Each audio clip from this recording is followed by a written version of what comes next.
Honorable. Yes. Who say woman?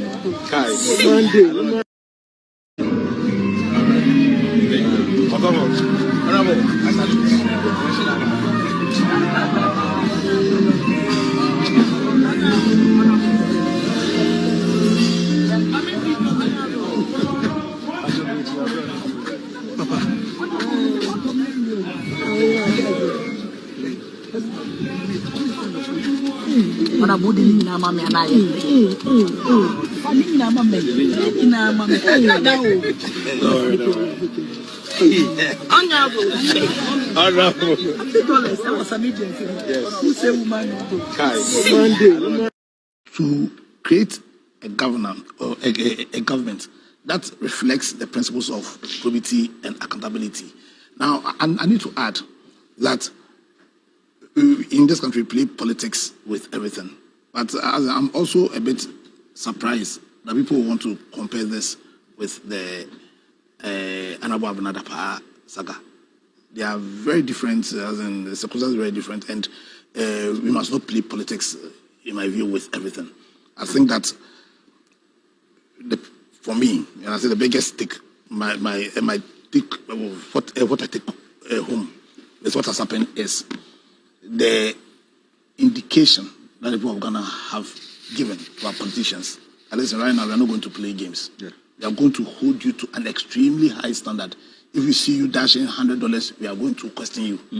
So it means that now the standards for the ordinary Ghanaian in public office is very... Yeah, because if you read literature on how you sustain democracy, I think it is beyond contestation that you can only sustain your democracy if you have a citizenry that participates in the democratic effort.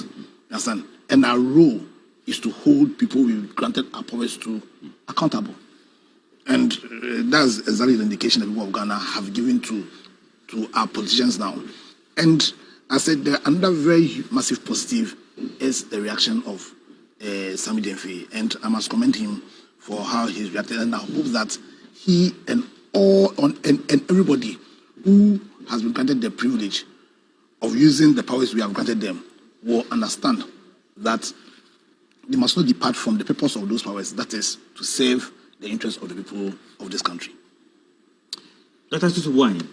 Yes, really. A lot of uproar on social media. Sami has apologized though, but now, well, what we're getting from some sources in the media is that the chief of staff has hauled him before him. What do you make of the reactions for and against? Those say that hang him and let him hang there to dry. All right. So once again, good morning to our viewers and social media followers. And I think that, yes, the reactions from government, the reactions from the NDC base, and the reaction from the public are all indicative of the fact that, you know, government appointees would have to be careful, and they should observe good ethical, moral standards, you know, going forward. And, you know, as Edudi and lawyer have all indicated, lawyer Piadanko have all indicated, you know, it's about the public now, you know, setting a new direction for our governance structures. All right. And what it means is that people are now interested, or they are becoming actively involved in politics, as against the days where, you know, people could behave anyhow. Government appointees will take certain laws and authority into their own hands and call the bluff of the ordinary Ghanaian. The introduction of the Code of Conduct for Government Appointees, you know, is a check. And as lawyer Edudi said, he has made it his Bible. And so it is a call on all public office holders, including government appointees, to equally read these standards. And there's a particular place that I like, you know, when you check the ministerial conducts. You mean the Code of Conduct? The Code of Conduct. Okay. There's a section that is 1.1. And the 1.1D, I just want to be quick with it. And this is what it says, that ministerial or government appointees should act honestly and in a manner that maintains government's integrity, objectivity, and impartiality. And my focus is on the integrity, right? Because integrity is everything.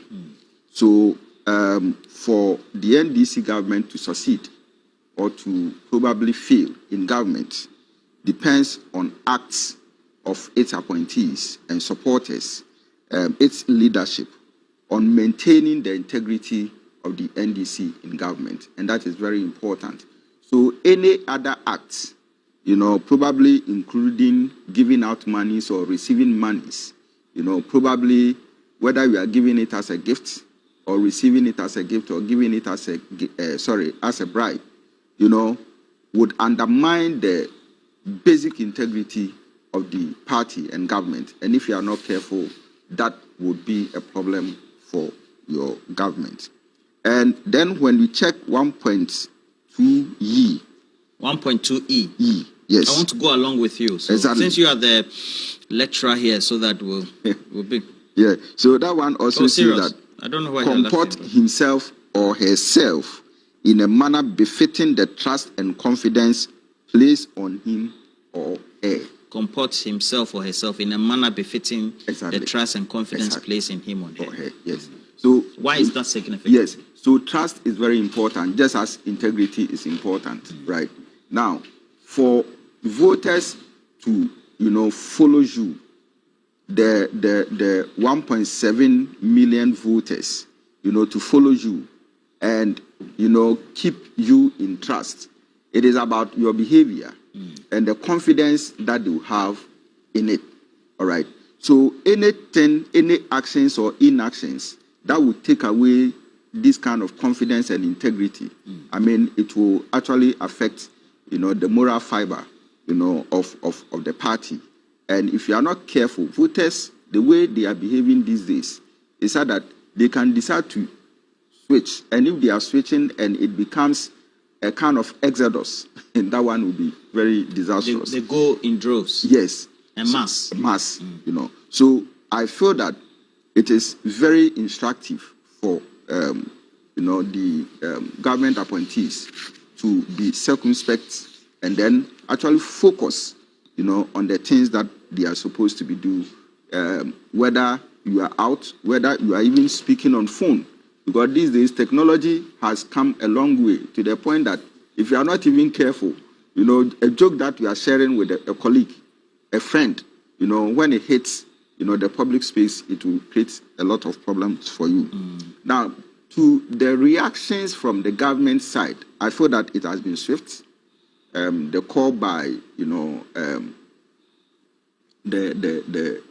what's the name? Chief of Staff, to summon, lawyer Sami Jemfi, probably to listen to him or probably to caution him. It's in good order.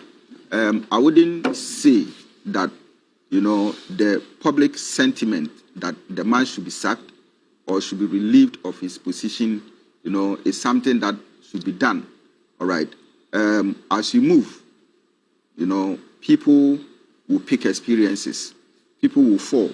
But the most important thing is that when you fall, you rise up, and then you probably do things better next time. And so it is good that it has happened, because at least Lawyer Duji has confirmed that for him it is a sign, it is a caution to him in particular. And so I believe that all other appointees will also know, because if Sami's experience hadn't occurred, what it means is that probably some people might have done something in future which probably will not augur well for the party at all. So this is a wake-up call, all right, to everyone, to there. And I feel that in as much as, the Chief of Staff has summoned Sami Jemfi, before him, I think that probably certain facts shall be laid bare to him, and he would also accept whatever criticism coming to him in good faith, and it will help him to order or reorder his steps, going forward. And I think that it is the future that matters, but not the present. Not lie in the mouth of the mass from the Auditor General, but when you compare it to the list that the Auditor General submitted, you find that there were omissions. I'm sure they were inadvertent omissions. So we will reconcile all of that, and then we'll be certain of who has done what, and then the actions to be taken. Yes. I see. Now, because you wanted to... Yeah, Mr. Taxi, when you use the word sum, it can create a number like maybe out of the 40, 35 presented. Let's be clear, we are ahead of only Adam Bona. So what's the number of those who said? There were so many of them. There were two. So let's there were by quite a the number. time we are done, let's know the number. Because this it is not a problem. We're ahead. It is not a problem. Also two. It is ahead of Adam it Bona. is not just two. But it is so, not a problem. Mr. OWUSU, yes. Let's be very clear. You see, I supported President Mahama, no doubt. But it doesn't mean that once he's in office, everything he does will continue support, even when it flies in the face of the Constitution. I don't know why he keeps saying that they should do it. He doesn't have that power. It's not within. It can't come from him. It can't come from President Mahama giving extensions. The Constitution is clear that before the person takes office, what is this he's doing? You see, you do this and then the fire will start like that. Who advises the president? No, it's not that. Hold on, Martin. I'm coming. Let me finish. Hold on, Martin. I know that provision. Before taking office, but you know that there's an act. And they acted this one. Let's get the answer now. The law gives up to 6 months. It's not law. That is not the law. This is the law. That's the Constitution. Martin, but why at least that? You see, the law gives up to 6 months for you to have done it. If after 6 months you've not done it, there are sanctions. You get removed from your position, and then you are banned from occupying public office for 10 years. And exactly. So we need to go by the law. No, that is not the law. So let's read that. So Martin, I'll fetch it for you. And I'm telling you that this is the bigger law. This is the Constitution. But there's an act that regulates this. When the act is going contrary to the Constitution, but what's the specific provision that is 286 clause 1? It is true, but there's an act that regulates this. It spells out what you need to do. The mama is keen. And the act is not subservient. No, back in. So it is a matter that you need to seek interpretation for. You understand me? If there's a law that regulates a certain conduct, you go by it. You understand me? In fact, I will fetch the law for you presently. But he knows that what I'm saying is not a lie. He knows it. No, I'm not disputing. It's not law. I'm not disputing what you are saying, but I'm saying that there is a law. It's called what? Public Office. Yes, 550. Absolutely. So it's contrary to the Constitution. But it's not very clear. But that pronouncement has to be made by a court that between this one and this one, you need to comply with that. What is that? In a hierarchy of laws. No.